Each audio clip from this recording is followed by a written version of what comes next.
brought to you by our sponsors: William Richmond Inc., Farmers Home and Auto Insurance, the Bob Koski Agency, R.E. Graves Heating and Air Conditioning, Berkshire Hathaway Home Services, McNeil's Group Properties, the Charleston Senior Community, and Chesapeake's Bounty. Now, here's a weather alert update from JB Weather.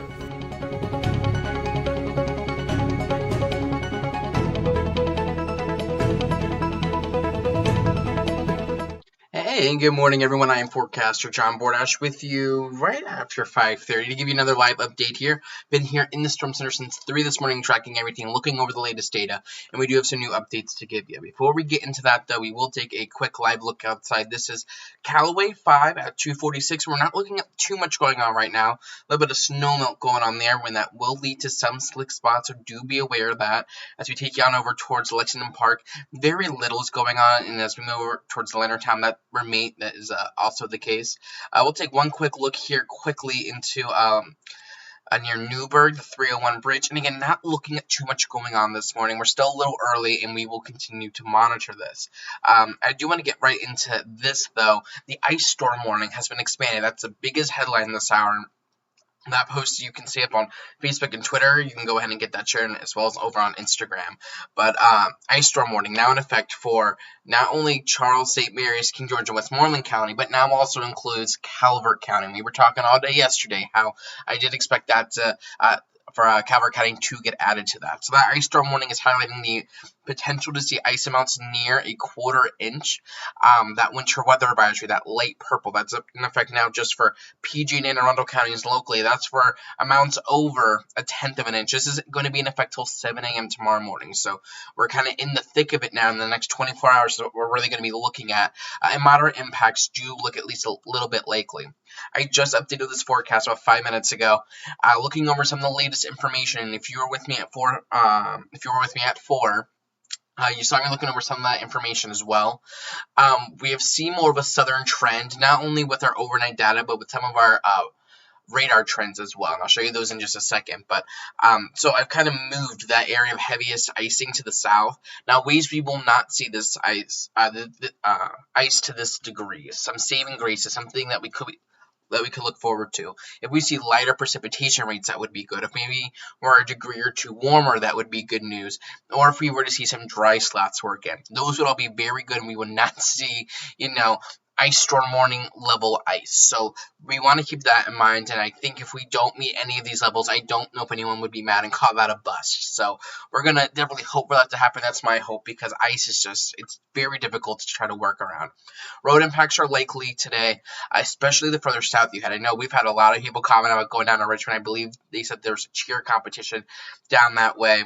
And with that, you're going to be looking at major issues as you head down 95 today. We've been seeing freezing rain fall down to the south all overnight, and it's now knocking on our doorstep, and we'll get into radar here in just 1 second. Slick spots will be likely across the region today, and it's not just 7 a.m. Saturday to 7 a.m. Sunday. This is really going to be an all-day thing as you move forward with this. Power outages, another concern people have. We're talking more scattered than widespread. The saving grace with this is that we don't have super high winds, and I can show you that here, the storm timeline graphic that I know a lot of people like. Those winds, thankfully, only gusting today up to maybe 10 or 15 miles an hour, and we get that on a normal day here in southern Maryland. So this won't be anything out of the norm. So that will help to maybe not see widespread power outages, but some scattered power outages will definitely be possible across the region. Let's take you right on into radar this morning. This is a current look at how things are. This blue line here indicates that freezing line that right now kind of cuts through our region. If I were to put on actual temperatures right now, you can see that almost be exactly the case. We're at 35 down here near Scotland and St. Mary City, 33 at Pax River, and then 30 at Leonardtown.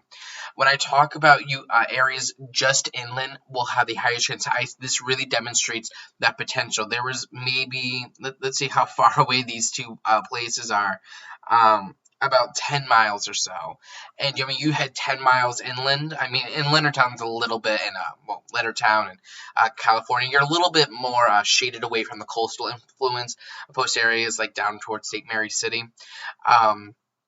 But just that 10-mile difference, that's a 5-degree difference. And today, 5 degrees will be a big player. That's the difference between being above freezing and being below freezing. So we do see that freezing rain, again, has been falling all evening down to the south. And this will render a little bit as I let it play out. But you can see this is a 4-hour loop.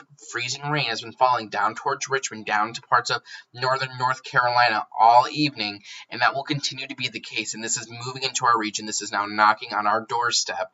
And we could see maybe a quick burst of sleet move in before we switch over to that freezing rain. That could also be a little bit of good news. I know you're like, sleet, how would that be good news? Sleet, those are ice pellets instead of a glaze of ice. So with ice pellets, you can get just a little bit more traction with that, and that would really try to cut down a little bit on the ice accretion total. So that could potentially be good news for our region today. What does Futurecast have for our region? And I loaded this up at the 4 o'clock show. We're going to hope that it still wants to work with me here. I haven't touched it since. So if we just move this forward here to 5 o'clock, it shows spotty freezing rain, and largely this is the case. I mean, this shows rain. I mean, you see that green. This is more freezing rain. We know that many of our areas are below freezing, but it does show that the more substantial freezing rain is down to the south. As you push this towards like 6 o'clock, we see that moving into the region, and then by 7, we see freezing rain pretty much region-wide as that comes in, and then by about 8, 9 o'clock, I think right after eat breakfast, as we get towards lunchtime, that's when the freezing rain becomes a little bit more widespread. This model maybe tries to put in a little bit of in the way of some dry slots, which would be great. Those will need to be seen first before I buy that, but really by the afternoon, all of our models continue to show this. It's a widespread freezing rain type deal going on across our region, and you can see maybe some deeper purples and oranges here through, let's just say, like Nanjemoy, or it just kind of scattered throughout the region. That would be more moderate freezing rain, and that's not good. That would really pile up those ice totals quicker. And where you're warmer, maybe you switch over to just plain rain down towards the tip of St. Mary's County, maybe for our immediate coastal locations. This model continues to keep that freezing rain through the region through this evening, getting towards 5 o'clock. By about 7 o'clock, we start to see maybe it wind down a little bit, but those scattered freezing rain showers would still continue into the overnight and even into getting into tomorrow morning. This is 4:20 in the morning on Sunday. We still have scattered freezing rain showers across the region, and even by 8 o'clock, they're still scattered out there. So I would imagine that, again, if the forecast plays out the way we think it will, we will be looking at impacts that do linger into your Sunday. So travel, not really advised. Coming back over here to the storm timeline and what to expect. Travel difficulties are going to be likely across the region, so you will want to keep that in mind. You do not want to be out on the roads today, and I know some people do need to be, and I can understand that, but you don't need to be taking your poodle to the vet. Like those types of things. The non-essential travel is just not needed today. When you're in an ice storm warning, use some common sense here. Bridges and overpasses are probably going to be the most impacted area, so you don't want to be going over like the Thomas Johnson Bridge or the Bay Bridge or the Harry Nice Bridge, especially those high up bridges. You couldn't pay me enough money to go across the Thomas Johnson Bridge during the middle of an ice storm this afternoon. You're up that high on a 2-lane bridge with maybe a little bit of wind in there. Yeah, no. So just stay home. If you don't need to be going out today, just stay home. It's really as simple as that. So that's really what we're going to be talking about today. So you're going to want to stay tuned to JB Weather for the latest, and I'll continue to keep you updated. And see, Peggy says she'd love for me to have an app. We'll get there one day, Peggy. Believe it or not, to develop a weather app to the caliber I would want mine to be at, it's a lot of money. It's almost too much money. We're talking thousands of dollars every year. So maybe coming up here, we'll see. And it's a lot of time. If you have any questions, you can throw them my way. I'll try my best to get them answered. But just kind of coming back here again, the biggest headline right now is that ice storm warning has been expanded to include Calvert County now.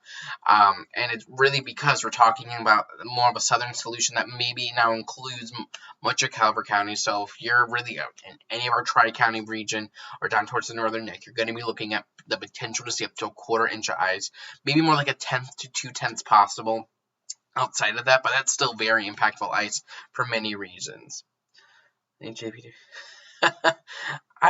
Stephanie, I guess I'm cool. I don't know. You test people around me. Let's see. Goldfish, fresh box on hand. It's somewhere around here, I think. Yes. Not opened yet, though. A little too early to get into. I'm gonna make some breakfast here in a little bit.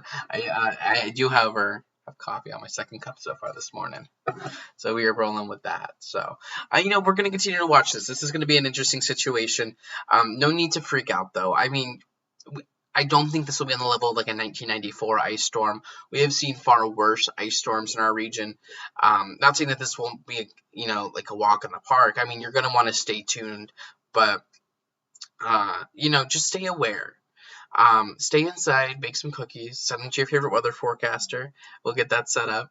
Watch a movie. And while you're watching a movie, have your phone plugged in just in case,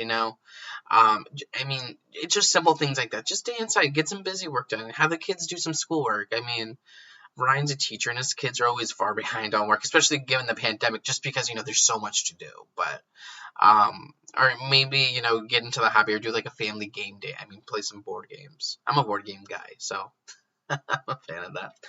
Let's see, JB the best. Yes, I'm sure we'll get an app eventually. We'll get there. Thank you for giving us informed. When do we expect the warm? Sarah, we'll see. I don't know about a warm up because I'm looking over some of the long range data. I haven't put together a 7-day forecast in probably 3 or 4 days now, just because we've had storm after storm after storm, and now I haven't had time to do a 7-day forecast. But just looking over the latest trends, I mean, it looks like we could have a storm system pass us by tomorrow evening, bringing us it would probably be rain at that point. So that could lead to a little bit of melting, but the next big system probably comes Monday into Tuesday, like Monday night into Tuesday. That could be a wintry mix. Upcoming Thursday, current trends would show a solution almost like what we're seeing today, with maybe promoting the idea of more ice. But we'll see. That's still like 5 to 6 days out, and ice storms are very hard to forecast for.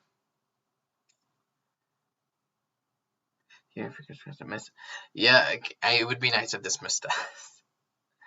Easy road forecast. Exactly. Don't be stupid. Like, literally, like, people, like, the questions I got last night were just, I thought that, I don't know if they were, like, funny or sad, but, like, there's an ice storm warning. I don't know what other alert needs to be issued for people to understand don't travel today, I mean, you just gotta use common sense with it. 1994 was incredible. Oh, yeah, Liz. I mean, so that was 2 years before my time. I was born in November of 96, but my mom had lived down here with my older sister, and she has vivid memories of that. And it was a series of ice storms that year. There was one after another. That year, Reagan National, which is the closest reporting site to our region, reported 18 days that winter of freezing precipitation. And that's really a staple of La Nina winters, the type of winter pattern we're in right now with cooler equatorial Pacific waters. These years don't tend to produce big blizzards, and we've seen that this year, but they do tend to promote ice storms. So, and we're seeing, we have an ice storm warning right now. And 1994 was one of those years. See, church just came through, putting down sand.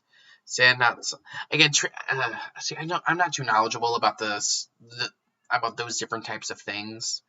But, I would assume maybe the sand works a little better, just to give you traction at least, because I don't think any of the pre-treatment will really be too effective, because once you get freezing rain falling, it's going to look just like rain outside when it starts. Like, it's not going to look too different from what you would normally expect. So that would wash away pre-treatment, and it's probably a little bit cheaper to put down sand, and you're just looking for traction. The pre-treatment's there to kind of keep the road non-iced. The roads are going to get icy regardless, so maybe they're doing the sand because we know they're going to get icy. Let's just try to give people traction, and it's a little cheaper to do, so it doesn't just wash away. Let's break it down. Ice slick. Exactly. There's no need to drive. Yeah, Liz. That's what my mom says. She was living up in Huntington at the time. She had no power for a week. So, just stay tuned. I'll continue to keep you updated. I will have updates all day here on Facebook. That's where most, all but one of you are watching. On Twitter as well, at JB_weather. You can always get the forecast at jbweather.net, and now on Instagram as well, at JBweather. All of my updates go over there as well. And I try to give maybe some more like personal behind the scenes looks at things on the Instagram story. At least I try, to kind of show what we're looking at. So, John, good morning. Welcome to the show. We're wrapping it up just about now. We've been going here for just a little over 15 minutes, but for those just now joining, the big story this morning is an ice storm warning that's been expanded to include Calvert County. So I know yesterday a lot of people in Calvert County were wondering why I included Charles and St. Mary's but not Calvert.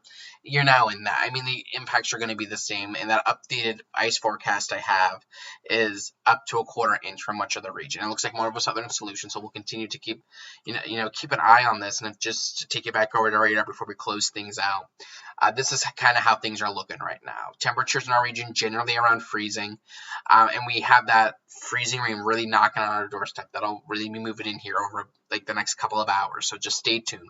So again, follow me on Instagram, on Twitter, on Facebook. I'll get the Instagram. I'll somehow find a way to add the Instagram to the connect bar. Maybe I'll need to string things or something. But yes, I will keep you updated on all those platforms, and it will be an exciting, well, not exciting, but it'll be an interesting day. So you'll want to keep it tuned here to JB Weather for the latest information. It really will be imperative information I think that you'll need. So stay tuned, stay safe, keep it tuned here. Have a nice and safe winning.